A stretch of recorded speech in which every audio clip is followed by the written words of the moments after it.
What's going on, guys? My name is JJive Certified, and today, ladies and gentlemen, I have to inform you of something. So, as some of you may know, if you are a fan of ThSmithPlays, you may have seen his ranking all the guns in World at War from worst to best.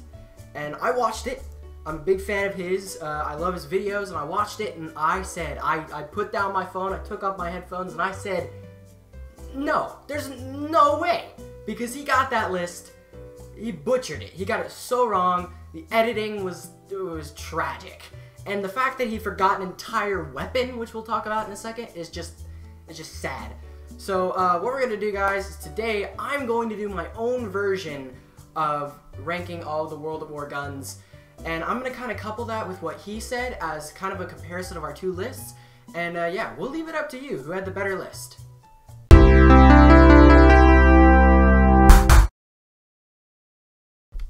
So one big problem I just want to discuss about this video before I get started is, so there was a miscommunication. If you watch the video, I'll probably have it up on screen right now, but there was a miscommunication, a clear one, between ThSmithPlays and his editor. As you can see, at one point in the video, basically there are 25 weapons. Well, the problem is the editor, there was a miscommunication, and he counted the Bowie knife as one of the guns, which ThSmithPlays, if you listen to him, says... Because first of all, not part of the list. I just thought I'd throw in, like, the Bowie knife probably sits somewhere around here. You see? Problem. So, yeah, we're gonna have the same amount of weapons. He counted the Colt as 2 different weapons. I'm counting it as 1 weapon and just putting it on the list based on its pack punch version and its original version. And, yeah, let's get into the actual list. Coming in at our number 24 spot, we have the Springfield. Now, this is one of those guns that me and ThSmithPlays actually agreed on as being the worst gun in zombies, and there's a couple reasons why.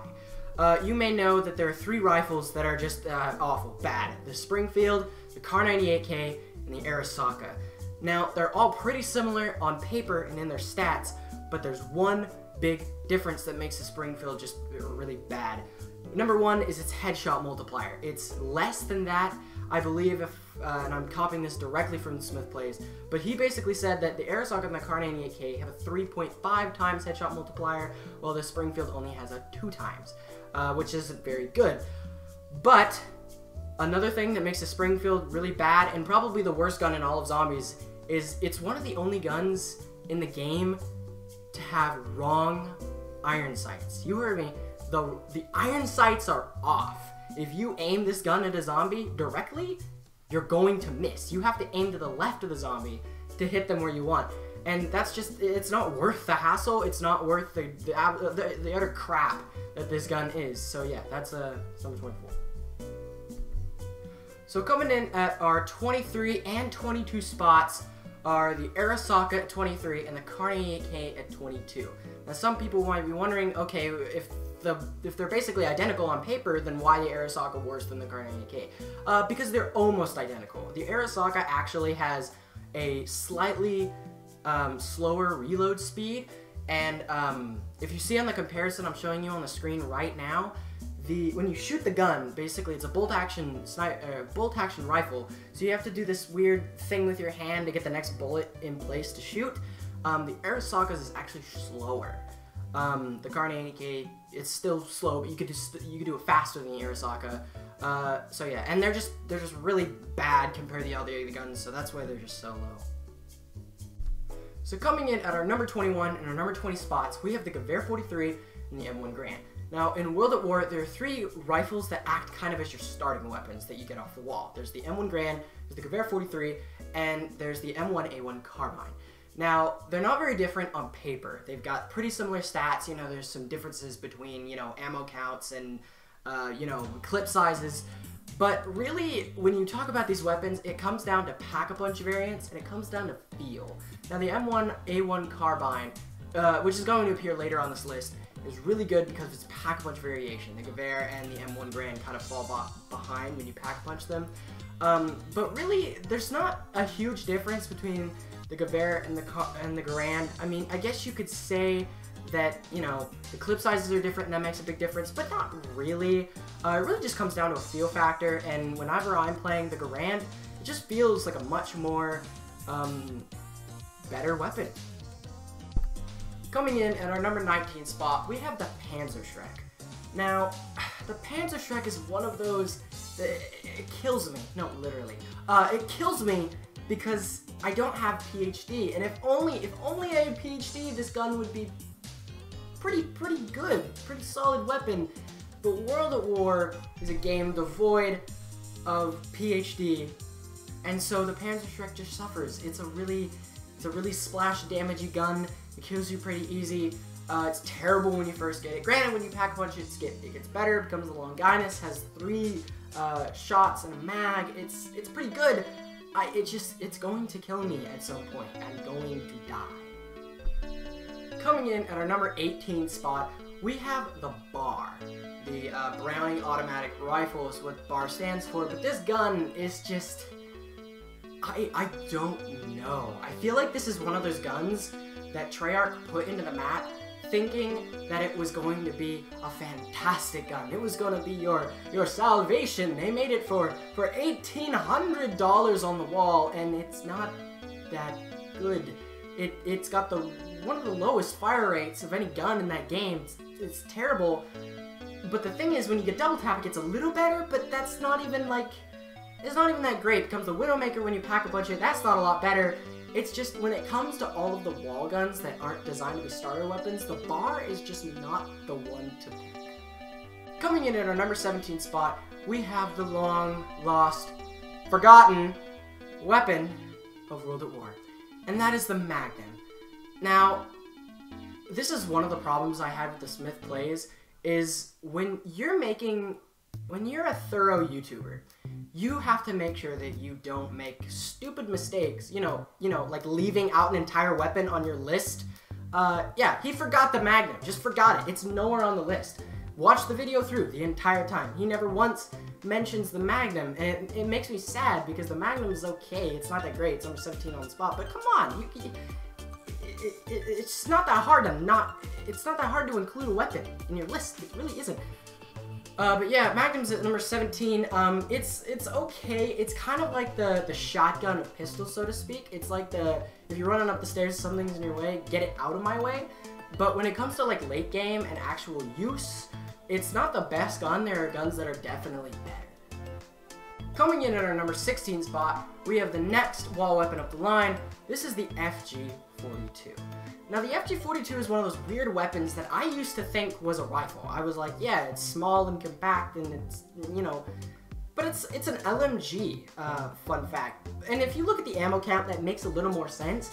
It just feels like a really awkward weapon. And one of its big problems is 2 big problems. One is it doesn't have great DPS. Its fire rate does not match the amount of damage it puts out, so it's almost just a waste of ammo.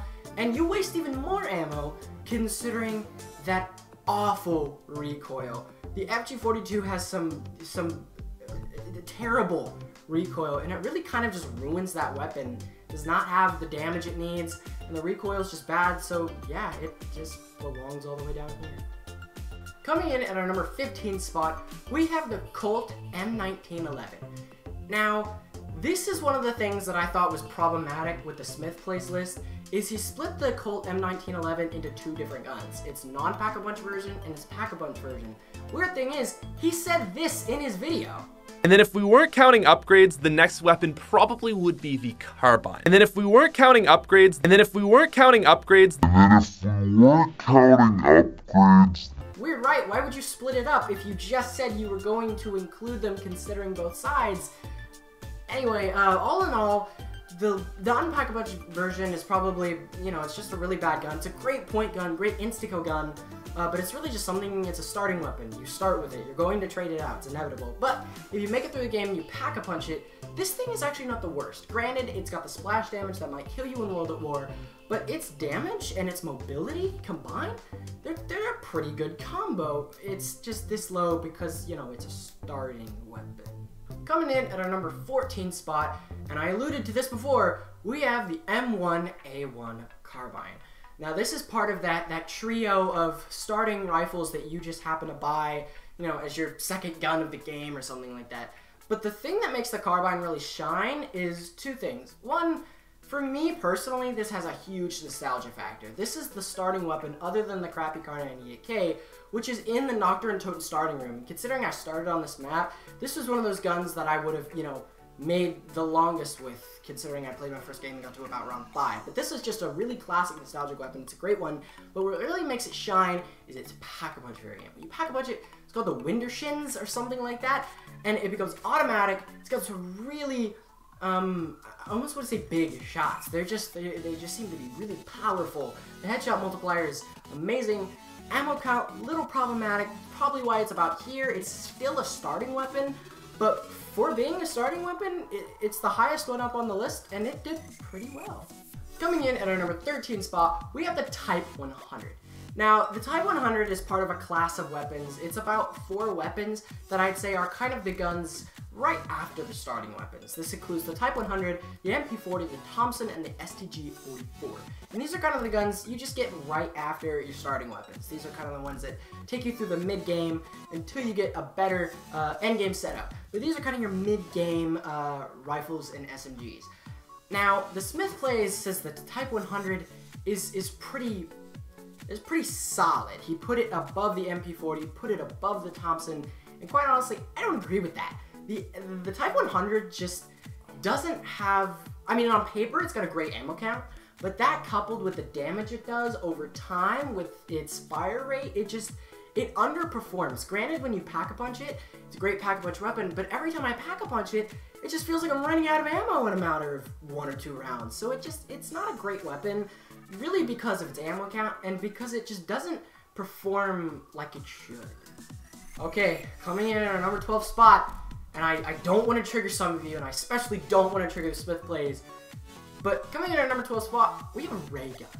Now, I can hear you, all your 10-year-old children, screaming, "But the Raygun is the best gun ever! I love it! When I go down, I scream and cry because I need to be put up!" No. The Raygun in this game, it's not that great. One thing you've got to consider is there's no PhD in this game. So any explosive weapon is really just going to be put kind of down on the list, because any gun that can kill you is probably a bad gun.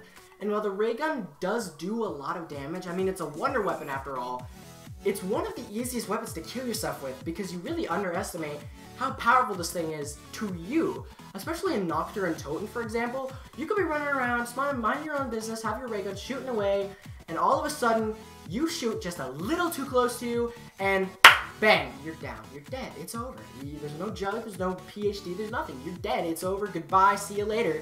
The Raygun is just not that great because it's going to kill you eventually. Coming in at our number 11 spot, we have the double-barreled shotgun. Now here, I'm referring both to the long version, you know, the normal version, and the sawed-off, because basically they're about the same thing. If I'm not mistaken, the sawed-off has a little more mobility, but I'm not sure. But this is just one of those guns that I get it, and I'm like, yeah, this is gonna be a pretty fun game. Like, I'm not looking to win the game with this weapon or anything, but it's like a really nice gun. Once you get Speed Cola, the reload after every 2 bullets problem kind of goes away. The only problem is this thing just kind of underperforms over time. Granted, all guns do that, but this one especially just kind of like, as you go through the game, you're like, I'm gonna pick up something better, like a PPSH or just a Wunderwaffe. I'm just gonna pick something better up. And between the 2 shotguns, I would say this is the worst one, and I'll give you a reason why. But yeah, this is just, you know, it's a good gun, but it's really just in the middle of the list. Okay, coming in at our number 10 spot, we're getting into the top 10 guns in World of War Zombies here. We've got the Ptr S41. Now, when we're looking at technicality, this is one of 2 snipers in this game, but considering the other one is the Carnage Dgq, is only unlocked, you gotta get it out of the closet, and the sniper and the gun share similar stats, and the wiki page conflates them as the same gun. It's just, all in all, the Ptr S41 is basically the only real sniper in this game. But my goodness, is it a good one? Now, the weird thing about World at War is snipers just don't fit within this game. You know, there's a lot of situations where the sniper just doesn't work. If you train on Noct or something, it's not going to do well. If you're camping on the, you know, the catwalk in Doris, it's going to do better, but it's just not going to be that great because of the reload and the mobility, and it's just going to... But this gun is amazing it really was just, and I agree with the ThSmithPlays on this one, it was put into the wrong game. The Ptr S is a great gun, it doesn't belong in this game. Coming in at our number 9 spot, we have the MP40.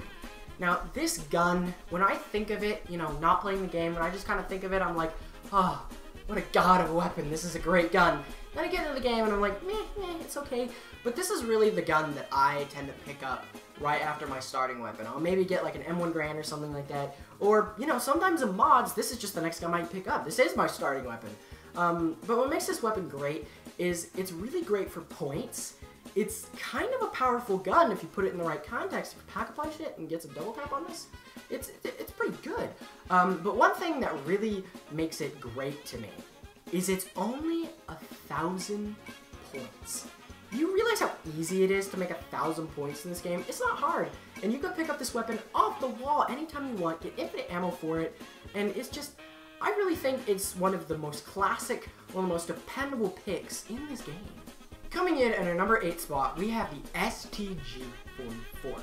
Now this is the third of kind of the 4 guns that, it's like your mid-game guns. It's the wall guns you get after your starting weapons. And the STG-44 is not bad. It's going to perform, even into the late game, pretty well. The thing that just makes me feel weird about this gun is it's kind of expensive, 1,200 points. I feel like it's not exactly worth that. Maybe you put it at 1,100. I know it's kind of weird, but I feel like it's almost worth 1,100. The mobility is not great. It's a little heavier than some other midterm guns. You know, the fire rate's okay, but it's not my favorite. It's a weird, it almost seems like a mismatched gun. The damage isn't great. It almost seems like a bunch of random aspects put into a gun. All in all, that makes a pretty good weapon. I mean, it's better than the MP40, and that's saying something. But I don't know. This is just a weird pick.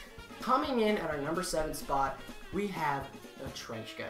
Now, this is the gun that really, really set me off about the ThSmithPlays video. He put this gun so low. Bruh, what do you mean? Do you have a thick skull? Is your brain just tiny in it? You do realize that this gun is amazing. And not just because it's a well-performing gun, because it is. Against the zombies, it's not the worst gun in the world. But there's one thing that sets this gun apart from every other gun in World at War. And this is the fact that even on Pack-a-Punched, this thing is always going to be a one-shot against the dogs.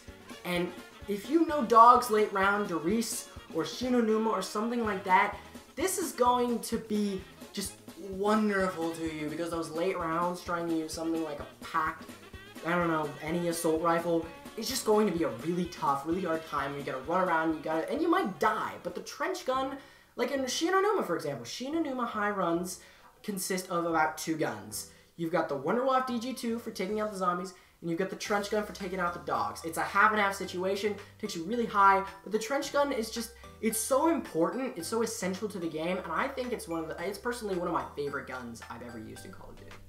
Coming in at our number 6 spot, we have the Thompson.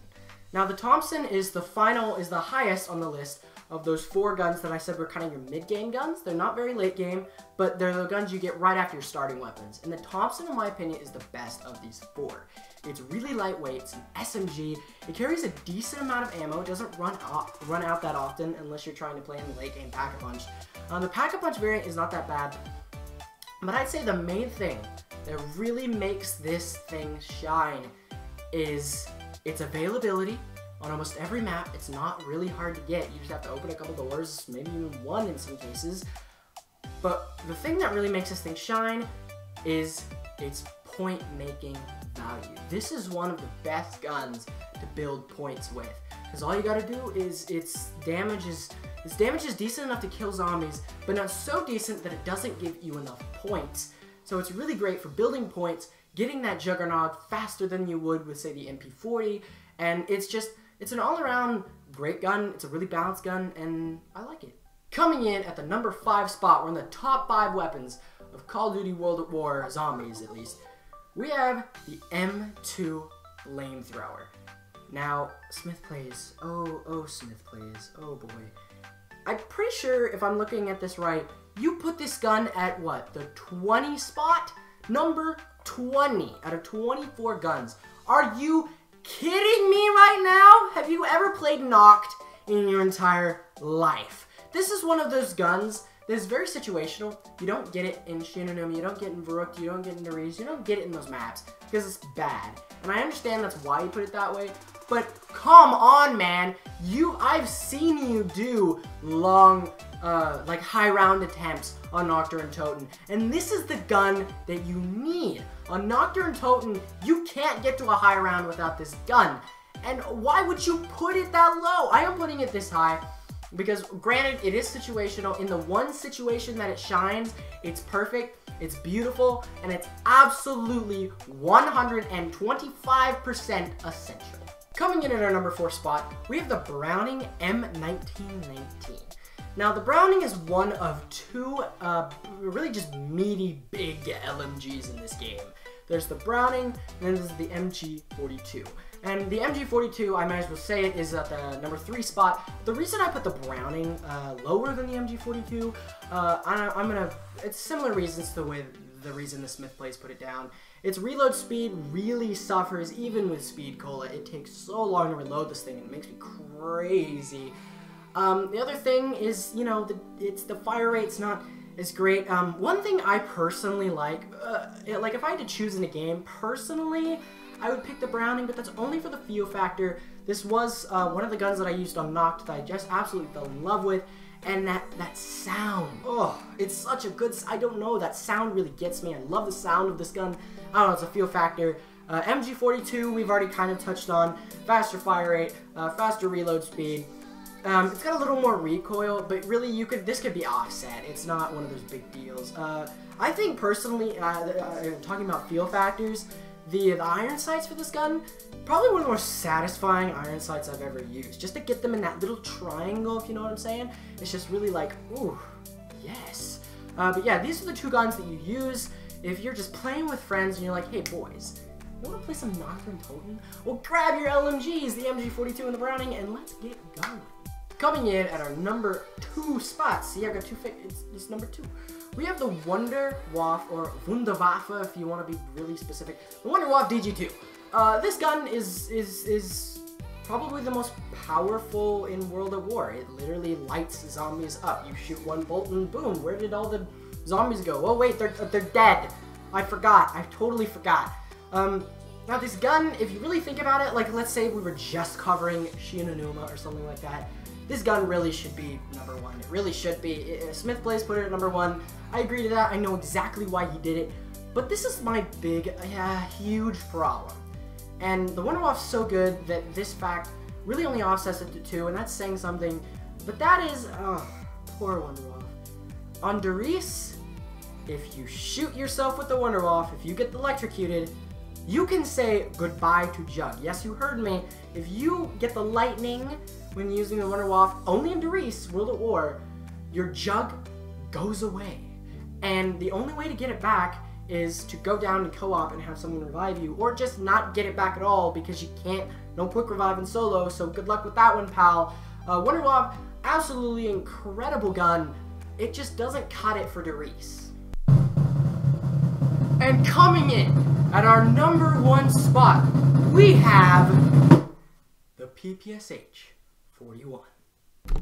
Now, let me tell you, the Ppsh 41 may be one of the best, period. It is the best normal weapon in Call of Duty Zombies. Now granted, there are some wonder weapons that beat it out. In Shinonuma, for example, the Wunderwaffe would win this fight 9 times out of 10. But the Ppsh, I'm specifically talking about Darius, is amazing. This gun has the fire rate of just something beautiful. It's perfect. It's not too fast. It's not too slow. It gets the job done. This thing is an SMG. It's got the mobility of an SMG, but the ammo count of an LMG. Look at how much freaking ammo it has.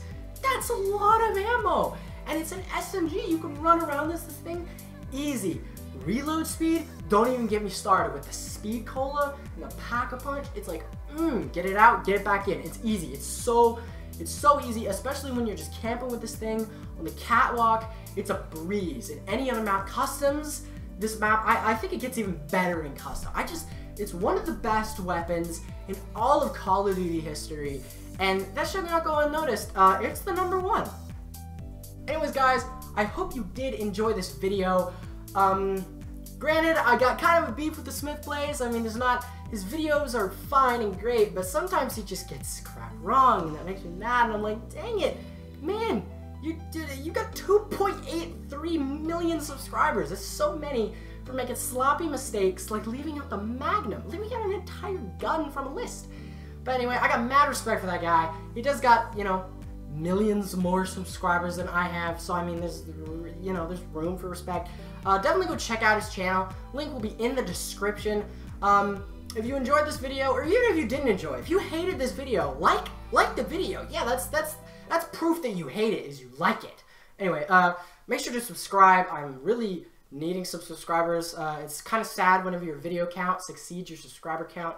Anyway, but yeah, I hope you did enjoy. Make sure to share this with family and friends. Like, subscribe, check out the Discord. Don't have a link yet, but you can go find it.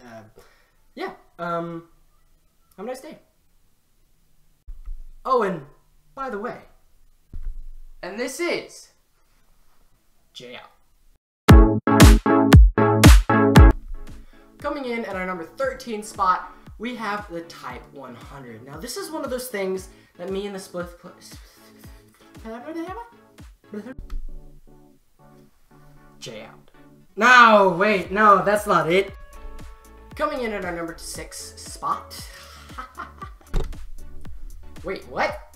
What? Let's do that. Coming in at our number 4 spot, we have the Browning. The Browning is a great gun. I love it. When I go down, I ask my teammates, and I'm like, revive me! I have the Browning! Wait, up. Anyways, guys, I hope you did enjoy me ranking all of World at War's custom zombies. What are custom zombies? What are custom zombies? I don't even know what those are. So, oh wait. Did you click it? Yes. Did you? Ah. Anyways, guys, I hope you did enjoy. Freaking idiot! You literally.